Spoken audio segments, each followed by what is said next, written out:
ஒரு சின்ன கிராமம் இருந்துச்சு. அந்த கிராமத்துல ஒன்னும் பெரிய பெரிய மனிதர்களோ பெரிய பெரிய மாளிகைகளோ கிடையாது. ஆனா அங்க ஒரு விஷயம் ரொம்ப நிறையவே இருந்தது. மனிதாபிமானம். யாருடைய வீட்டுல கஷ்டம் வந்தாலும் ஊரே ஒன்னா கூடிடும். யாருக்கு சாப்பிட சோறு இல்லைன்னாலும் அடுத்த வீட்டு அடுப்பு உடனே பத்திக்கும். யாருடைய மனசு உடைஞ்சு அழுதாலும் அவங்களுக்கு ஆறுதல் சொல்ல கூடவே ஒரு தோள் இருக்கும். இதுதான் அந்த கிராமம். அந்த ஊர்ல முருகேசன் ஒருத்தன் வாழ்ந்து வந்தான். அவன் என்ன வேலை செஞ்சான்னு உங்களுக்கு தெரியுமா? அவனுக்குன்னு ஒரு வேலையும் இல்லைன்னு சொல்லலாம்.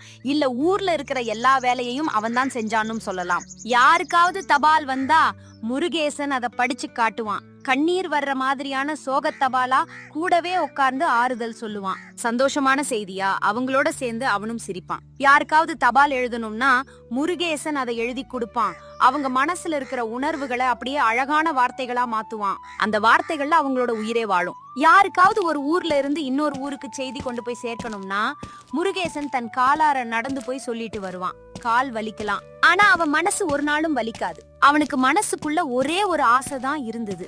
மக்களுக்கு உதவி செய்யணும். அது மட்டும்தான் அவனோட கூலி. அதுதான் அவனோட சந்தோஷம். அதுவேதான் அவனோட வாழ்க்கையும் கூட. ஆனா ஒரு நாள் அவன் செஞ்ச அந்த உதவி அவனே ஒரு ஆச்சரியமான பயணத்துக்குள்ள கூட்டிட்டு போச்சு. அன்னைக்கு காலையில வழக்கம் போல முருகேசன் வாசல்ல உட்கார்ந்திருந்தான். 3 பேரோட வீட்டுக்கு தபால் வந்திருந்தது. அத அவங்களுக்கு படிச்சு தரணும். அது அவனோட கடமை.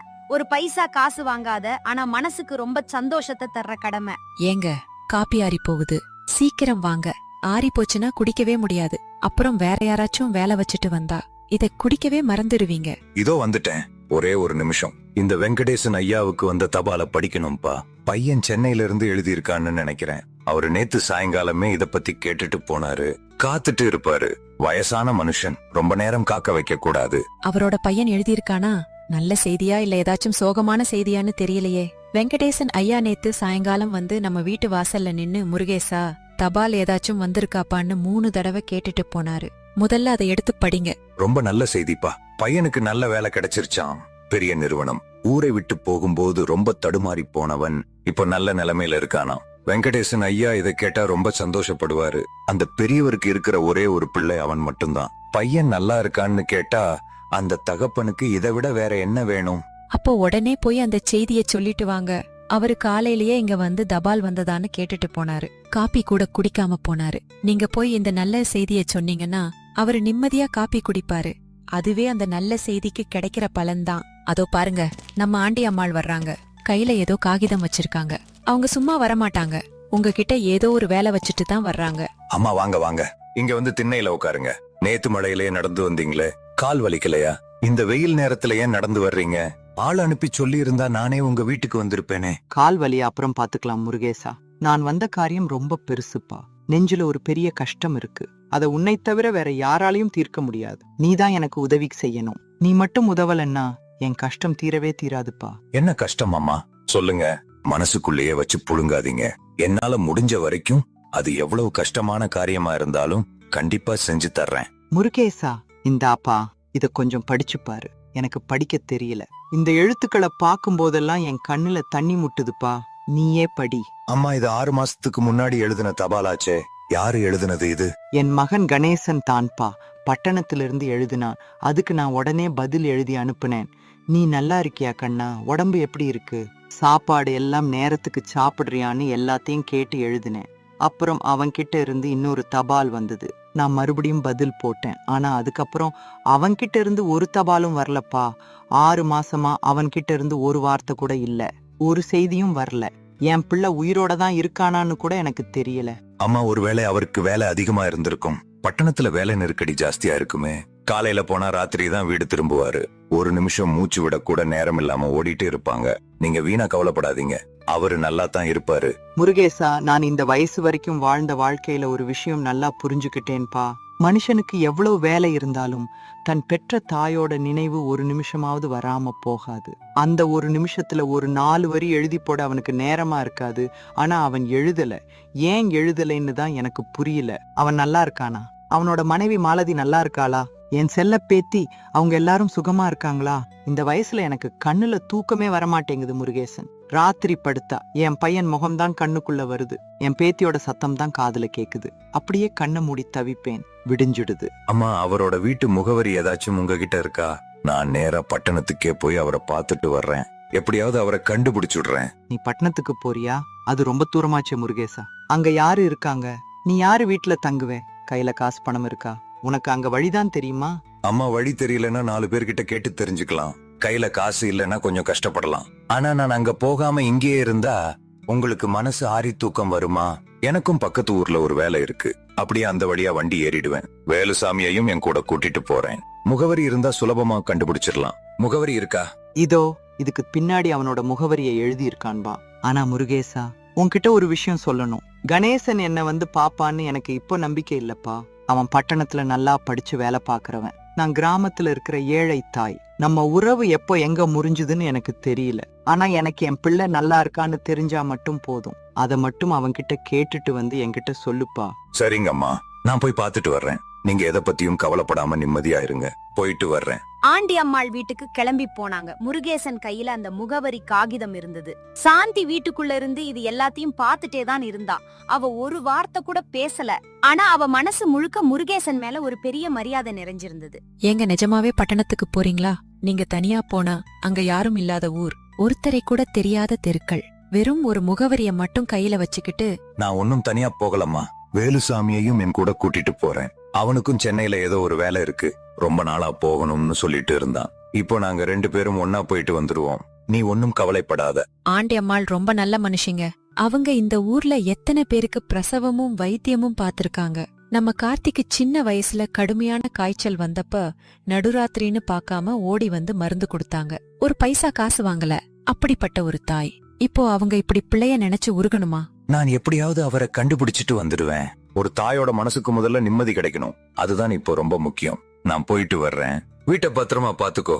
மறுநாள் காலையில முருகேசனும் வேலுசாமியும் பேருந்துல ஏறினாங்க. முருகேசன் கையில ஆண்டி அம்மாள் கொடுத்த காகிதம் இருந்தது. அதுல வெறும் முகவரி மட்டும்தான் இருந்தது. அதை தவிர அவங்க கிட்ட வேற எந்த துப்பும் இல்ல.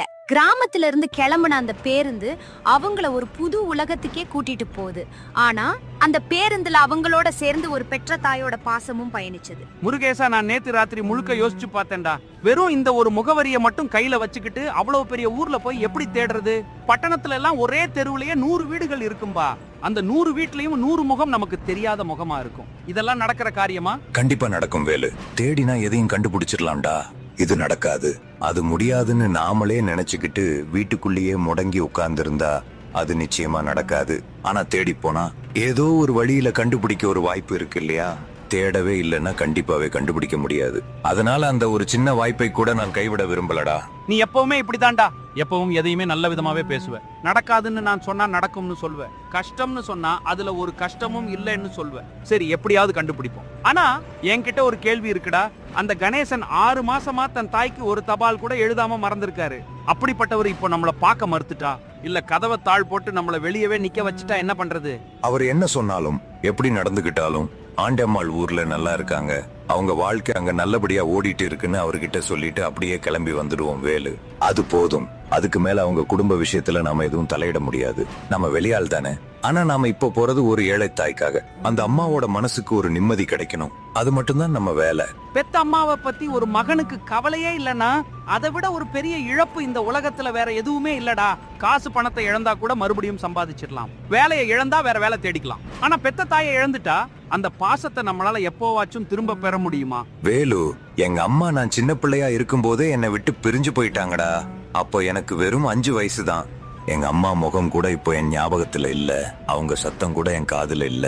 ஆனா அம்மா என் கையை பிடிச்சு கூட்டிட்டு போன அந்த ஞாபகம் மட்டும் ஒரு கனவு மாதிரி இன்னும் என் நெஞ்சுக்குள்ள அப்படியே இருக்குடா. ஆண்டி அம்மாள் எனக்கு இன்னொரு அம்மா மாதிரி தான். அவங்க பிள்ளை அவங்கள மறந்துட்டான்னு கேள்விப்படும் போது என் உள்ளுக்குள்ள ஏதோ ஒரு இடத்துல பலமா வலிக்குது வேலு. அந்த வலியை என்னால தாங்கிக்க முடியல. அதனாலதான் நான் பட்டணத்துக்கு கிளம்பி போறேன். முருகேசா, நீ நிஜமாவே ஒரு தங்கமான மனுஷன்டா. நீ செய்யற இந்த உதவிக்கு எந்த ஒரு லாபத்தையும் எதிர்பார்க்காம போற பாத்தியா? அந்த பெரிய மனசு உன்கிட்ட மட்டும்தான்டா இருக்கு. ரொம்ப புகழாதடா வேலு. போற இடத்துல என்ன நடக்குதுன்னு பாப்போம். பட்டணத்துல அவரை தேடுற வேலையை பார்ப்போம். ஒரு வழியா பட்டணத்துக்கு வந்து சேர்ந்துட்டாங்க. முகவரியையும் பார்த்தாங்க. ஆனா பட்டணம் கிராமம் மாதிரி இல்லவே இல்ல. இங்க யாரும் யாரையும் திரும்பி பார்க்க கூட மாட்டாங்க.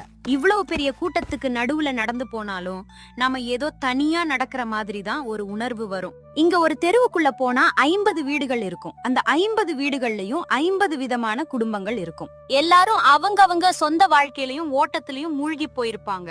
முருகேசா, இந்த தெரு பார்க்கவே ரொம்ப பெருசா இருக்குடா. இந்த ஜனக்கூட்டம் எங்க போகுதுன்னே தெரியல. நாம தேடுற வீடு எங்க இருக்குன்னு புரியலடா. யார்கிட்டயாவது கேட்டு பார்க்கலாம். ஆனா இங்க இருக்கிறவங்க கிட்ட கேட்டா அவங்களுக்கு தெரியுமா? இதுல வீட்டெண் 14ன்னு எழுதி இருக்குடா. தெரு பேரும் இருக்கு. அந்த தெரு எங்க இருக்குன்னு மட்டும் முதல்ல பாப்போம். யார்கிட்டயாவது கேட்டா கண்டிப்பா சொல்லுவாங்க. அண்ணே, நீங்க இந்த தெருவுல ரொம்ப நாளா இருக்கீங்களா அண்ணே? உங்ககிட்ட ஒரு விஷயம் கேட்கணும். இந்த முகவரியில கணேசன் அப்படின்னு ஒருத்தர் குடியிருக்காரு. அவரோட வீடு எதுன்னு கொஞ்சம் சொல்ல முடியுமா அண்ணே? கணேசனா? கணேசன், இந்த தெரு முழுக்கவே நிறைய கணேசன் இருக்காங்களேப்பா. அவர் என்ன வேலை செய்யறாரு? வயசு என்ன இருக்கும்னு ஏதாச்சும் தெரியுமா? வயசு ஒரு 40க்கு மேல இருக்கும்னே. என்ன வேலை செய்யறாருன்னு சரியா தெரியல. ஆனா அவரோட சொந்த ஊர் வேம்படி. அங்கிருந்து வந்து இங்க குடும்பத்தோட குடியிருக்காருன்னு மட்டும் தெரியும். அட, நம்ம வேம்படி கணேசனா? ஆமாப்பா, ஒரு கணேசன் இருக்காரு. இந்த தெருவோட கடைசி வீடு. நல்ல பெரிய வீடு. சில மாசத்துக்கு முன்னாடி தான் புதுசா ஒரு கார் கூட வாங்கினாருன்னு பேசிக்கிட்டாங்க. வீட்டுக்கு கூட நல்ல தரையோடு பதிச்சிருக்காங்க. அவராப்பா நீங்க தேடுறது? அடே முருகேசா, அவரே தான்டா. புதுசா கார் எல்லாம் வாங்கி இருக்காருன்னா அவர் வாழ்க்கை நல்ல வசதியா ஓடிட்டு இருக்குன்னு அர்த்தம் இல்லையா? பெரிய பணக்காரரா வாழ்ந்துட்டு இருக்காருடா. வாழ்க்கையெல்லாம் நல்ல வசதியாத்தான் போயிட்டு இருக்கு. காரும் இருக்கு, பெரிய மாடி வீடும் இருக்கு. ஆனா பெத்த தாய்க்கு ஒரு தபால் எழுதி போட மட்டும் இவருக்கு மனசு வரலையே. வசதியான வாழ்க்கை வந்த உடனே பெத்த அம்மாவை மறந்துட்டாரா? கார் ஓட்டிட்டு போகும்போது அன்னைக்கு தூக்கி வளர்த்த அம்மாவோட ஞாபகம் ஒரு தடவை கூட வரலையா இவருக்கு? ரொம்ப நன்றிண்ணே. நீங்க சொன்ன தகவலுக்கு மிக்க நன்றிங்க. கணேசனோட வீடு பெரிய இரும்பு வாசற் கதவு, மின்சார மணி வச்சிருக்கு. நல்லா வர்ணம் பூசின வீடு. வாசல்ல ஒரு கார் நிக்குது.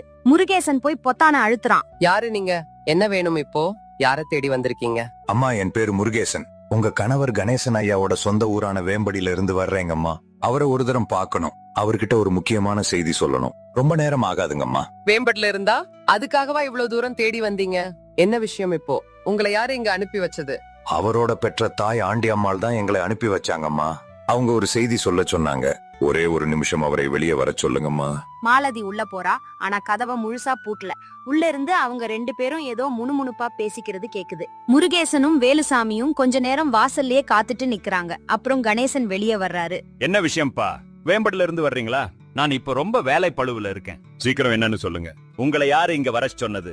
உங்க அம்மா ஆண்டி அம்மாள் தான் எங்களை அனுப்பி வச்சாங்க ஐயா. 6 மாசமா உங்ககிட்ட இருந்து ஒரு தபாலும் வரலையேன்னு அவங்க ஊர்ல ரொம்ப கவலைப்பட்டுட்டு இருக்காங்க. நீங்க எல்லாரும் இங்க நல்லா இருக்கீங்களான்னு தெரிஞ்சுக்கத்தான் எங்களை அனுப்பி வச்சாங்க. 6 மாசமா? அவங்களுக்கு ஊர்ல வேற வேலையே இல்ல. எப்ப பார்த்தாலும் தபால் எழுதுறது தான் அவங்க வேலை. எனக்கு இங்க என் சொந்த வாழ்க்கையை பார்க்கவே நேரம் இல்லை.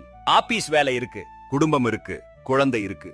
அவங்க போடுற ஒவ்வொரு தபாலுக்கும் இங்க பதில் எழுதிட்டு இருக்க எனக்கு நேரம் இல்லப்பா. இத முதல்ல அவங்க புரிஞ்சுக்கணும். ஐயா, அவங்க வேற எதுவும் உங்ககிட்ட இருந்து எதிர்பார்க்கலைங்க. நீங்க எல்லாரும் சுகமா இருக்கீங்களான்னு மட்டும் கேட்க சொன்னாங்க, அவ்வளவுதான். நான் இங்க நல்லா தான் இருக்கேன். என் சொந்த வாழ்க்கையில யாரும் வந்து குழப்பம் பண்ண வேண்டாம். நான் என் வழியில நிம்மதியா போறேன். என்னை அப்படியே விட்டுடுங்க. நீங்க இப்ப கிளம்பலாம். ஐயா, உங்க அம்மா உங்களை நினைச்சு ஊர்ல எவ்வளவு கஷ்டப்பட்டு. என் விஷயம் எதுவோ அதை நான் பாத்துக்குவேன். நீங்க கிளம்புங்கப்பா. முருகேசனும் வேலுசாமியும் மூடின கதவுக்கு முன்னாடி நிக்கறாங்க.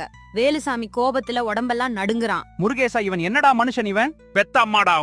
அவங்களுக்காகத்தான் இவ்வளவு தூரம் தேடி வந்தோம். இவன் என்னடான்னா மூஞ்சியில அடிச்ச மாதிரி கதவை சாத்துறான். என் விஷயம் நான் பாத்துக்குவேன் அப்படின்னு சொல்றான். பெத்த அம்மா இவனுக்கு சொந்த விஷயம் இல்லையாடா?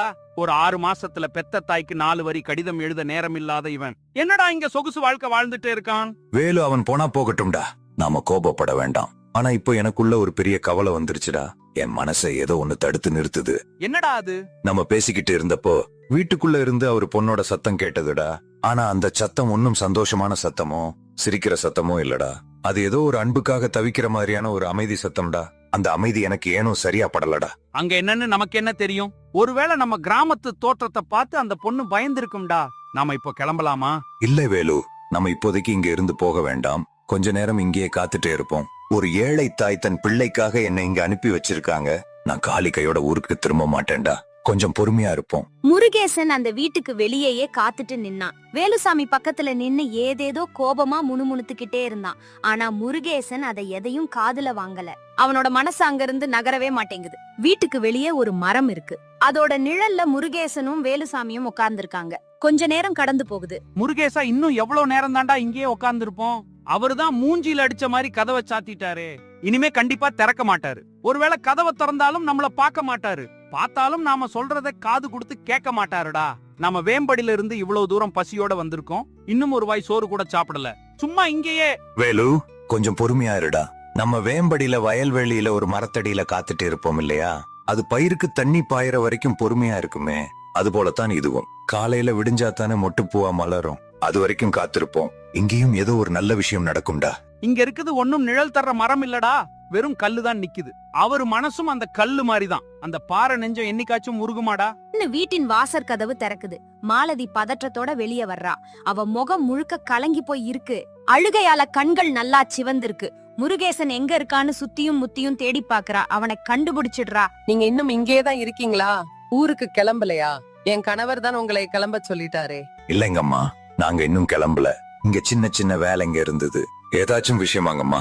நீங்க பதற்றத்தோட வெளியே வர்றத பார்த்தா உங்க மனசுக்குள்ள ஏதோ ஒரு பெரிய கவலை இருக்கிற மாதிரி தெரியுதுங்கம்மா. என் மகளுக்கு ஒரு வாரமா உடம்பு சரியில்லைங்க. காய்ச்சல் கொஞ்சம் கூட இறங்கவே மாட்டேங்குது. மருத்துவர்கிட்ட கூட்டிட்டு போனோம். அவங்க 3 விதமான மருந்து கொடுத்தாங்க. ஆனா அந்த மருந்தை எல்லாம் கொடுத்தும் காய்ச்சல் இறங்கவே இல்ல. மருத்துவர் என்னங்கம்மா சொன்னாங்க? ஒரு வாரமா காய்ச்சல் குறையலன்னா என்னவா? நாளைக்கு காலையில பெரிய மருத்துவமனைக்கு கூட்டிட்டு போய் இரத்த பரிசோதனை செய்யணும்னு சொல்லியிருக்காங்க. என் பாப்பாவுக்கு என்னாச்சோ ஏதாச்சோன்னு பதற்றமா இருக்கு. ஒரு வாரம் ஆகியும் காய்ச்சல் உடம்ப விட்டு போகவே மாட்டேங்குதே. ஆனா நான் ஏன் இதையெல்லாம் உங்ககிட்ட சொல்லிட்டு இருக்கேன்? நீங்க யாருன்னே எனக்கு தெரியாது. நீங்க இங்க இருந்து கிளம்புங்க. அம்மா, ஒரே ஒரு நிமிஷம் என் பேச்ச கேளுங்க. ஆண்டி அம்மாள் நம்ம கணேசன் ஐயாவோட பெற்ற தாய்.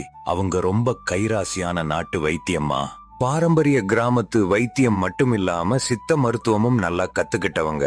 நம்ம ஊர்ல எத்தனையோ பேருக்கு வராத காய்ச்சலை எல்லாம் அவங்க கை மருந்தால குணப்படுத்தி இருக்காங்கம்மா. இந்த இங்கிலீஷ் மருந்துக்கு கட்டுப்படாத ஏதோ ஒரு சின்ன விஷயம் கண்டிப்பா நம்ம அம்மாவுக்கு தெரியுமா? உங்க மகளை அவங்க ஒரு தடவை வந்து பார்த்தா ஒருவேளை காய்ச்சல் சட்டுன்னு குணமடையுமா? வேண்டாம். அவங்க இங்க வர்றது என் கணவருக்கு கொஞ்சம் கூட பிடிக்காத விஷயம். அது இப்போ இருக்கிற சூழ்நிலையில பேசவே முடியாத காரியம். நீங்க கிளம்புங்க. அம்மா, உங்க மகளுக்கு அவளோட பாட்டிய தெரியுமாங்கம்மா? அவங்க பாட்டிய எப்பவாச்சும் பாத்திருக்காளா? மாலதி அந்த வார்த்தையை கேட்டு திடுக்கிட்டு அப்படியே நிக்கிறா. உள்ள போகாம, ஆனா இவங்கள திரும்பி பார்க்காம அப்படியே உறைஞ்சு போய் நிக்கிறா. அவங்க எனக்கு என் பாட்டிய பாக்கணும்னு எப்பவாச்சும் உங்ககிட்ட கேட்டதே இல்லையாங்கம்மா? தினமும் கேக்குறா.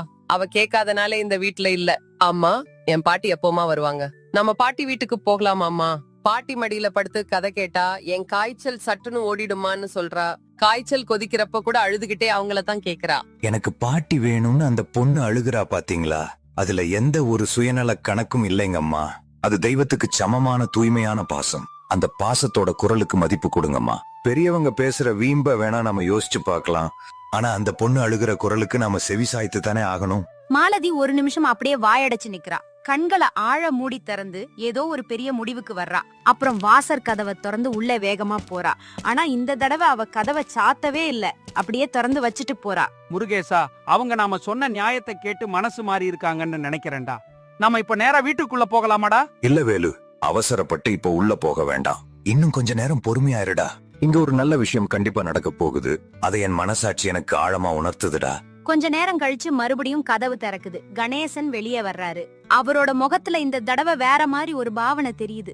கோபம் கொஞ்சமும் இல்ல, ஆனா ஏதோ ஒரு பெரிய குழப்பம் இருக்கு. அவருக்குள்ள ஏதோ ஒரு மன போராட்டம் நடக்குதுங்கிறது நல்லாவே புரியுது. நீங்க இன்னும் ஊருக்கு கிளம்பாம இங்கேயே தான் இருக்கீங்களா? ஆமாங்கய்யா, நாங்க இன்னும் போகல. உங்ககிட்ட ஒரே ஒரு முக்கியமான விஷயம் சொல்லணும்னு தான் காத்துட்டு இருக்கேன். தயவு செஞ்சு ஒரு நிமிஷம் என் பேச்சை கேளுங்கய்யா. என்ன விஷயம்ப்பா? மறுபடியும் எங்க அம்மாவை பத்தி தான் பேச போறீங்கன்னு எனக்கு தெரியும். ஆனா அது எனக்கும் எங்க அம்மாவுக்கும் இருக்கிற சொந்த விஷயம். அத வெளியூர்ல இருந்து வந்த உங்களால புரிஞ்சுக்க முடியாதுப்பா. ஐயா, உங்க அம்மா எவ்வளவு பெரிய கைராசியான நாட்டு வைத்தியமான்னு இந்த ஊருக்கே தெரியும். நம்ம கிராமத்துல யாருக்கு என்ன நோய் நொடி வந்தாலும் அவங்க வீட்டுக்கு வந்துட்டு நோயோட யாரும் போனதே இல்லைங்கய்யா. எத்தனையோ பேரோட நோயை குணப்படுத்தி அவங்களுக்கு மறுவாழ்வு கொடுத்திருக்காங்க தெரியுமா? இப்போ உங்க சொந்த பொண்ணு உடம்பு முடியாம கிடக்குது. ஒரு வாரமா காய்ச்சல் கொதிக்குதுன்னு மாலதி அம்மா அழுதுகிட்டே சொன்னாங்கய்யா. அவ உங்ககிட்ட சொன்னாளா? அதுக்கு இப்ப என்னப்பா? அதான் சொன்னேனே, அது என் குடும்பத்து சொந்த விஷயம். ஆமாங்கய்யா, இது என் சொந்த விஷயம் இல்லதான், நான் இல்லைன்னு சொல்லல. ஆனா அங்கே ஒரு பொண்ணு காய்ச்சலால துடிக்குதுங்கய்யா. அவங்களோட பாட்டி ஒரு கைதேர்ந்த வைத்தியம்மா. பாட்டி கை வச்சா அந்த குழந்தை சட்டுன்னு குணமடைய வாய்ப்பு இருக்கு இல்லையா? இது ஏதோ சுயநல கணக்கு போட்டு பேசுற வார்த்தை இல்லைங்கய்யா. என் மனசாட்சி சொன்னதை உங்ககிட்ட சொல்றேன். இத சொல்லாம என்னால இங்க இருந்து போக முடியலைங்கய்யா. எங்க அம்மா வைத்தியம் பாக்குறாங்கன்னா அதுக்காக பெரிய மருத்துவரை எல்லாம் விட்டுட முடியுமா? அவங்க பார்க்கிறது கிராமத்து நாட்டு வைத்தியம்பா, அது வேற. இப்போ இருக்கிற பெரிய மருத்துவமனைகள் வேற. ஐயா, நான் உங்களுக்கு ஒரு சின்ன விஷயம் சொல்லட்டுமா? நீங்க சாதாரண கிராமத்து வைத்தியம்னு ரொம்ப சுலபமா சொல்லிட்டீங்க. ஆனா ஆண்டி அம்மாள் முறைப்படி சித்த மருத்துவம் கத்துக்கிட்டவங்கயா. நம்ம ஊர்ல எத்தனையோ குழந்தைகளுக்கு ஒரு வாரம் 10 நாள்னு கடுமையான காய்ச்சல் இருந்திருக்குப்பா. அவங்க தன் கை குழந்தைக்கு கொடுக்கற மாதிரி அன்போடு மருந்து கொடுத்த அடுத்த நாளே காய்ச்சல் பறந்து போயிருக்கு. நாளைக்கு காலையில மருத்துவமனைக்கு கூட்டிட்டு போய் ரத்த பரிசோதனை செய்யணும்னு சொன்னீங்க இல்லையா? தாராளமா போய் பாருங்க, யாரும் வேண்டாம்னு சொல்லல. ஆனா இன்னைக்கு ராத்திரியே இவ்வளவு அனுபவம் உள்ள ஒரு பாட்டி வந்து அந்த பொண்ணை பார்த்தா அவங்களோட கைராசியால அந்த பொண்ணு இன்னைக்கு ராத்திரி முழுக்க நிம்மதியா தூங்குவா இல்லையா? அந்த ஒரே ஒரு ராத்திரி நிம்மதியான தூக்கம் உங்க செல்ல பொண்ணுக்கும் உங்களுக்கும் மாலதி அம்மாவுக்கும் எவ்வளவு பெரிய நிம்மதி. அது சாதாரண சின்ன விஷயமாங்கய்யா. கணேசன் அப்படியே வாயடைச்சு நிக்கிறான். அவனுக்குள்ளே ஏதோ ஒரு நொடி பெரிய பாச போராட்டம் நடக்குது. அப்புறம் ஒன்னும் பேசாம மெல்ல வீட்டுக்குள்ள போறான். ஆனா இந்த தடவையும் கதவை சாத்தாம அப்படியே திறந்து வச்சுட்டு போறான். முருகேசா, அவரு நாம சொன்ன நியாயத்தை கேட்டு யோசிக்க தொடங்கி இருக்காருன்னு நினைக்கிறேன்டா. அவர் கண்கள்ல இருந்த கோபம் எல்லாம் மாறி போனதை நீ பாத்தியாடா? கொஞ்சம் பொறுமையா இருடா வேலு. ஒரு பெரிய மரம் அசைய தொடங்கும் போது காத்து பலமா வீசிக்கிட்டே தான் இருக்கும். முதல்ல சத்தமே கேட்காத மாதிரி தான் இருக்கும். ஆனா திடீர்னு ஒரு பெரிய கிளை நல்லா ஆடும் பாத்தியா? இப்போ அந்த பாசக்கார கிளை மெல்ல அசைய தொடங்கி இருக்குடா. வீட்டு வாசற் கதவு மெல்ல திறக்குது. மாலதி வந்து நிக்கிறா. அவ கூட அவ பொண்ணும் இருக்கா. காய்ச்சலால உடம்பெல்லாம் வாடி போய் கண்கள் சோர்ந்து தலைய கூட தூக்க முடியாம கஷ்டப்பட்டு நிக்கிறா. ஆனா வெளியே யாரோ வந்திருக்காங்கன்னு தெரிஞ்சு ரொம்ப ஆவலோட பாக்குறா. ஐயா, நீங்க நிஜமாவே வேம்படியில இருந்து வர்றீங்களா? நம்ம சொந்த ஊர்ல இருந்தா வர்றீங்க? உன் சொந்த ஊர்ல இருந்து தான் ஓடி வந்திருக்கேன். அங்கதான் என் பாட்டி இருக்காங்க இல்லையா? என் பாட்டியோட வீடு உங்களுக்கு நல்லா தெரியுமா? அவங்க என்கிட்ட ஏதாச்சும் சொல்ல சொன்னாங்களா? என் பாட்டி நல்லா இருக்காங்களா? உன் பாட்டி அங்க ரொம்ப நல்லா இருக்காங்க.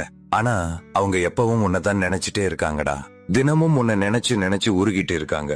என் செல்லப்பேத்தி சுகமா இருக்காளான்னு என்கிட்ட கேட்டு அழுதுட்டே இருந்தாங்க. நானும் என் பாட்டிய ரொம்ப நினைச்சிட்டே இருக்கேன். ஒவ்வொரு நாளும் அவங்க ஞாபகமா தான் இருக்கு. இந்த வாரம் முழுக்க கடுமையான காய்ச்சல் வந்தப்ப கூட என் பாட்டி மட்டும் இங்க இருந்தா எவ்வளவு நல்லா இருக்கும்னு அழுதுட்டே இருந்தேன். பாட்டி மடியில படுக்க வச்சு கதை சொல்லுவாங்க. உடம்பெல்லாம் நல்லா எண்ணெய் தேய்த்து விடுவாங்க. தலைய மெல்ல வருடி விடுவாங்க. அவங்க கைப்பட்டாலே என் காய்ச்சல் எல்லாம் சட்டுன்னு ஓடிடும். அம்மா, எனக்கு பாட்டி வேணும். நான் என் பாட்டி கிட்ட போகணுமா? அப்பா, பாட்டி நம்ம மேல கொஞ்சம் கூட கோவப்பட மாட்டாங்கப்பா. நான் வேணா கேட்டு பாக்குறேன். அம்மா கூட என்கிட்ட சொன்னாங்க, பாட்டி நம்ம மேல கோவமே படலடா, அவங்க ரொம்ப தங்கமானவங்கன்னு சொன்னாங்கப்பா. அப்பா, நம்ம ஊருக்கு போகலாமாப்பா? நான் என் பாட்டி கிட்ட போனா மட்டும்தான் என் காய்ச்சல் குணமாகும்பா. பாட்டி கைமுறைப்படி சுட வச்சு குடுக்கற மூலிகை கஷாயத்தை குடிச்சா காய்ச்சல் சட்டுன்னு போயிடும்னு அன்னைக்கு அம்மா என்கிட்ட சொன்னாங்கப்பா. அந்த இடமே அப்படியே உறைஞ்சு போய் அமைதியாகுது. கணேசனோட முகத்துல பெரிய பாச போராட்டமும் குற்ற உணர்ச்சியும் தெரியுது. அவரோட கண்கள்ல கண்ணீர் வழிய தொடங்குது. உங்க பெற்ற பிள்ளை இவ்வளவு உருக்கமா பேசுறதை கேட்டீங்களா? கடுமையான காய்ச்சலால உடம்பு நொந்து போய் இங்க கிடக்குறாங்க. ஆனா இந்த துயரத்திலையும் அவங்க தன் பாட்டியோட பாசத்தை தான் தேடுறாங்க. அங்கே ஊர்ல ஒரு ஏழை தாய் தன் பிள்ளையோட முகத்தை பார்க்க தவிச்சிட்டு இருக்கிறாங்க. இப்போ இந்த 2 பேரோட பாச தவிப்பும் தீரணும்னா நீங்க மனசு வச்சு ஒரே ஒரு வார்த்தை சொன்னா போதும். நாம ஊருக்கு போகலாம்னு மட்டும் வாயை திறந்து சொல்லுங்கய்யா. ஆனா நான் இவ்வளவு காலமா அவங்கள மறந்துட்டு இப்ப போய் நின்னா எங்க அம்மா என்ன ஏத்துக்குவாங்களாப்பா? நான் 6 மாசமா ஒரு 4 வரி கடிதம் கூட எழுதாம துரோகம் பண்ணிட்டேனே. இவ்வளவு நாளா உங்களுக்கு பட்டணத்துல என்ன கஷ்டம் இருந்தது, ஏன் தபால் போடலன்னு உங்க அம்மா உங்ககிட்ட கேள்வி கேட்கவே மாட்டாங்கயா. அவங்க மனசுல அப்படிப்பட்ட எந்த கணக்கும் கிடையாது. அவங்க ஊர்ல இருந்து எங்களை அனுப்பி வச்சப்ப என்கிட்ட வச்ச ஒரே ஒரு வேண்டுகோள் என்ன தெரியுமா? என் பையன் கணேசன் அங்க சுகமா நல்லா இருக்கான்னு மட்டும் எனக்கு தெரிஞ்சா போதும்பா அப்படின்றதான் சொன்னாங்க. அதை தவிர அவங்க வேற எதையுமே உங்ககிட்ட இருந்து எதிர்பார்க்கலையா? அப்படிப்பட்ட ஒரு பெற்ற தாய்க்கு தன் பிள்ளை தன் தப்பையெல்லாம் உணர்ந்து நேரா தன் முன்னாடி வந்து நிக்கிறத விட இந்த உலகத்துல வேற என்ன பெரிய சந்தோஷத்தை கொடுத்துட முடியும் சொல்லுங்கயா? கணேசன் தன் முகத்தை தொடச்சுக்கிட்டு திரும்புறான். நேரா வீட்டுக்குள்ள போய் மாலதியோட முகத்தை பார்க்கறான். அவங்க 2 பேரோட கண்கள்லயும் இப்போ ஒரு பெரிய மாற்றம் தெரியுது. பெத்தம்மாவுக்கு தன் பிள்ளை நல்லா இருக்கான்னு தெரிஞ்சா மட்டும் போதும்னு சொல்லியிருக்காங்க. இந்த உலகத்துல இந்த ஒரு சின்ன நிம்மதிய கூட தன் தாய்க்கு கொடுக்க முடியாம போறது எவ்வளவு பெரிய கஷ்டமான விஷயம். மாலதி, நாளைக்கு காலையில நாம எல்லாரும் வேம்படிக்கு கிளம்புறோம். என்னங்க சொல்றீங்க? நீங்க சொல்றது நிஜம்தானா? நான் சரியா தான் கேட்டேனா? ஆமா மாலதி, எங்க அம்மாவை பார்க்க நம்ம ஊருக்கு போறோம். அது நம்ம பொண்ணுக்கும் ரொம்ப நல்லது. அவளுக்கு அவளோட பாட்டி வேணும், எங்க அம்மாவுக்கு அவளோட பையன் வேணும். நாம எல்லாரும் போறோம். கிளம்பு. நம்ம பாட்டி வீட்டுக்கு போறோம் அம்மா. நிஜமாவா? அப்பா நிஜமா தான் சொல்றீங்களாப்பா? நாம பாட்டிய பார்க்க போறோமா? ஆனா அப்பா பாட்டி என் மேல கோபிச்சுக்குவாங்களாப்பா? அப்பா இவ்வளவு நாளா வராம இப்ப போனா பாட்டி நம்மள கோவமா பாப்பாங்களா இல்ல சந்தோஷமா பாப்பாங்களாப்பா? இல்லடா, பாட்டி உன் மேல கொஞ்சம் கூட கோவப்பட மாட்டாங்கடா. எங்க அம்மாவுக்கு யாரு மேலயும் கோவப்படவே தெரியாதுடா. அவங்க ரொம்ப நல்லவங்க. நம்ம போனா சந்தோஷத்துல ஓடி வந்து நம்மள கட்டி போவாங்கடா. நாம கண்டிப்பா போறோம். நீ ஒன்னும் பயப்படாத. நிஜம். மறுநாள் காலையில கணேசன் தன் குடும்பத்தோட வேம்படி கிராமத்துக்கு கிளம்புனாரு. முருகேசனும் வேலுசாமியும் அவங்களுக்கு முன்னாடியே ஊருக்கு புறப்பட்டுட்டாங்க. பேருந்துல ஏறி உட்காரும் போது வேலுசாமி முருகேசன் கிட்ட ஒரு கேள்வியை கேட்டான். முருகேசா, கணேசன் நிஜமாவே ஊருக்கு வருவாருன்னு உனக்கு ஆரம்பத்துல இருந்தே நம்பிக்கை இருந்ததாடா? ஆனா நான் கொஞ்சம் கூட நம்பலடா. அவர் மூஞ்சில அடிச்ச மாதிரி கதவை சாத்தினப்போ இனிமே கதவையே திறக்க மாட்டாருன்னு தான் நினைச்சேன். ஆனா அவரு இப்ப குடும்பத்தோட ஊருக்கு கிளம்பிட்டாரு. இத பார்க்கவே எனக்கு ரொம்ப ஆச்சரியமா இருக்குடா. இல்ல வேலு, எனக்கு அப்படி எந்த ஒரு பெரிய நம்பிக்கையும் இல்லடா. என்னடா சொல்ற? அவரை கண்டுபிடிக்க முடியாதுன்னு தெரிஞ்சுதான் இவ்வளவு தூரம் தேடி வந்தியா?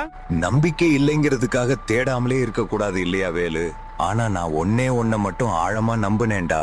ஒரு சின்ன பொண்ணோட மனசு கண்டிப்பா எவ்வளவு பெரிய பாறை நெஞ்சத்தையும் மாத்திடும்னு நினைச்சேன். பெரியவங்களோட மனசை மாத்துறது ரொம்ப கஷ்டம்டா வேலு. அவங்களுக்குள்ள வீண் கர்வமும் தலைக்கணமும் அகம்பாவமும் மறைஞ்சு கிடக்கும். ஆனா ஒரு பொண்ணு கடுமையான காய்ச்சலால கண்ணெல்லாம் சொருகி கிடக்கிற நேரத்துல கூட எனக்கு என் பாட்டி வேணும்னு அழுதுட்டே சொல்லும்போது அந்த பாசக்குரலை எந்த ஒரு பெற்ற தகப்பனால புறக்கணிக்க முடியும் சொல்லுடா? அந்த பொண்ணோட வார்த்தை தான் இப்போ கணேசனோட கல்லான மனசை உருக வச்சு மாத்தி இருக்கு. ஒரு பொண்ணோட வார்த்தைக்கு இவ்வளவு பெரிய வலிமை இருக்காடா? அந்த பொண்ணு சொன்னது வெறும் வார்த்தை இல்லடா, அது உள்ளத்துல இருந்து வந்த தூய்மையான உண்மை. அந்த பாச உண்மைதான் இவ்வளவு காலமா கணேசனோட மனசுக்குள்ள பூட்டி கிடந்த கர்வ கதவை உடைச்சு தள்ளி இருக்கு. உண்மைக்கு எப்பவுமே அப்படி ஒரு அசாத்திய சக்தி இருக்கு வேலு. முருகேசன் ஒரு வழியா வேம்படி கிராமத்துக்கு திரும்பி வந்துட்டான். வந்தவன் நேரா ஆண்டி அம்மாளை பாக்குறதுக்காக அவங்க வீட்டுக்கு தான் போனான். ஆண்டி அம்மாள் எப்பவும் போல வாசல்லையே தான் உட்கார்ந்திருந்தாங்க. அவங்களுக்கு உள்ளுக்குள்ள என்ன ஏதுன்னு ஒன்னும் புரியல. ஆனா அவங்க மனசு மட்டும் ஏதோ ஒரு நல்ல விஷயத்தை எதிர்பார்த்து காத்துட்டு இருந்தது. முருகேசா வந்துட்டியாப்பா? உனக்காக நான் எத்தனை நாளா வழிமேல் விழி வச்சு காத்துட்டு இருந்தேன் தெரியுமா? என் பிள்ளைய கண்டுபிடிச்சிட்டியாப்பா? என் மகன் கணேசன் அங்க நல்லா இருக்கானா? சீக்கிரம் சொல்லு முருகேசா. உங்க மகன் அங்கே ரொம்ப நல்லா இருக்காங்கம்மா, சுகமா இருக்காங்க. நல்ல பெரிய மாடி வீடு, வாசல்ல கார்னு, வசதியா வாழ்றாங்க. மருமகள் மாலதி அம்மாவும் நல்லா இருக்காங்க. எல்லாரும் நல்லா இருக்காங்கம்மா. நீங்க எதை பத்தியும் கவலைப்பட வேண்டாம். என் பிள்ளை நல்லா இருக்கான்னு இந்த ஒரு வார்த்தையை கேட்டுட்டேன் பாத்தியா? அதுவே எனக்கு போதும் முருகேசா. இந்த ஒரு செய்திக்காகத்தான் இத்தனை நாளா ராத்திரி முழுக்க தூக்கம் இல்லாம தவிச்சுட்டு கிடந்தேன். எனக்காக அவ்வளவு தூரம் தேடி போய் பார்த்துட்டு வந்ததுக்கு உனக்கு எப்படி நன்றி சொல்றதுன்னே தெரியலப்பா. நீ மட்டும் மனசு வச்சு போகலன்னா வேற யாருப்பா போயிருப்பாங்க? நீ இல்லன்னா இந்த ஏழை தாயோட மனசு எப்படிப்பா ஆறி நிம்மதி அடையும்? அம்மா, உங்ககிட்ட இன்னும் ஒரு முக்கியமான விஷயம் சொல்லணுமா? நான் சொல்றத மட்டும் கொஞ்சம் கவனமா கேளுங்க. நாளைக்கு சாயங்கால நேரத்துல நம்ம ஊர்ச்சாலை வழியா ஒரு கார் வருமா, அதுல இருந்து ஒருத்தர் இறங்குவாரு. யாருன்னு மட்டும் கொஞ்சம் உத்து பாருங்க. யாரு முருகேசா? இந்நேரத்துல நம்ம வீட்டுக்கு யாருப்பா வர்றாங்க? அது உங்க மனசுக்கே நல்லா தெரியுமா? ஒரு பெற்ற தாயோட பாசத்துக்கு தன் பிள்ளை எப்படியும் தன் வாசலை தேடி வந்துடுவான்னு கண்டிப்பா தெரியும். நிம்மதியா காத்துட்டே இருங்கம்மா. மறுநாள் சாயங்காலம் கிராமத்து சந்தையோரமா ஒரு நகரத்து கார் வந்து மெல்ல நிக்குது. வண்டி நின்ன உடனே கதவை திறந்துகிட்டு சின்ன பாப்பா துள்ளி குதிச்சு ஓடி வர்றா. பாட்டி நான் வந்துட்டேன் பாட்டி. வீட்டு வாசல்ல நின்னுட்டு இருந்தவங்களுக்கு சின்ன பாப்பாவோட குரல் கேக்குது. அவங்கள பார்த்ததும் கால்கள் அப்படியே உறைந்து நிக்குது. கண்கள்ல இருந்து கண்ணீர் மட்டும் தாரதாரையா ஊத்துது. வந்துட்டியாடா என் தங்கம்? உன் பாட்டி இங்கதான்டா இருக்கேன், உன்னை விட்டு எங்கேயும் போகல. பாட்டி நான் பட்டணத்துல இருந்தப்போ உங்களை ரொம்ப நினைச்சிட்டே இருந்தேன் பாட்டி. தினமும் உங்களை தான் நினைச்சேன். நீங்க இனிமே என்னை விட்டு எங்கேயும் போக கூடாது. நானும் இங்கேயே உங்க கூடவே இருக்க போறேன். என் பாட்டி எப்பவும் என் கூடவே தான் இருக்கணும். இனி உன்னை விட்டு போகவே மாட்டேன். உன் உடம்பை இந்த பாட்டி நல்லபடியா பாத்துக்குவேன். இனி உன் பாட்டி இங்கேயே தான் இருப்பேன், எங்கேயும் போக மாட்டேன்டா. அம்மா, என்ன மன்னிச்சிடுங்கம்மா. ஒரு 6 மாசமா உங்களுக்கு ஒரு 4 வரி கடிதம் கூட எழுதாம விட்டுட்டேன். போன் பண்ணி பேசல, உங்களை பார்க்கவும் வரலமா. நான் ஒரு பெரிய துரோகம் பண்ணிட்டேம்மா. எல்லாமே என் தப்புதாம்மா. என்ன மன்னிச்சிடுங்கம்மா. கணேசா, இந்த உலகத்துல பெத்த தாய் தன் பிள்ளையோட தப்ப மன்னிக்காம இருக்க முடியுமாப்பா? நீ இப்போ என் வாசலை தேடி வந்துட்ட இல்லையா, அதுவே எனக்கு போதும்பா. அத்தை, எங்களை நல்லா திட்டுங்க அத்தை. நாங்க பெரிய தப்பு பண்ணிட்டோம். வறுமை முடிஞ்சு நல்ல நிலைமைக்கு வந்த உடனே உங்களை வந்து பாக்கணுங்கிற எண்ணம் இல்லாம போச்சு பாத்தீங்களா? அது எங்களோட ஆக பெரிய தப்பு தான் அத்தை. எங்களை மன்னிச்சிடுங்க அத்தை. நீங்க சூழ்நிலையால தடம் மாறி போனது உண்மைதான்மா. ஆனா இப்போ தப்ப உணர்ந்து மறுபடியும் நல்ல வழிக்கு திரும்பி வந்துட்டீங்க இல்லையா? நீங்க திரும்பி வந்துட்டீங்க. இனி நம்ம குடும்பத்துல எல்லாமே நல்லதாகவே நடக்குமா? வாங்க, எல்லாரும் வீட்டுக்குள்ள வாங்க. இத்தனை நாளா உங்களை தான் தேடி இந்த வீடு காத்துட்டு இருக்குமா? இத்தனை நாளா சோகமா கிடந்த ஆண்டி அம்மாளோட வீட்ல அன்னைக்கு மகாலட்சுமி வந்த மாதிரி மங்களகரமா விளக்கு எரிஞ்சது. சமையல் கட்டுல இருந்து கமகமன்னு சாப்பாட்டு வாசம் வந்தது. வீட்டுக்குள்ள இருந்து சிரிப்பு சத்தம் ஊரே கேட்க ஒலிச்சது.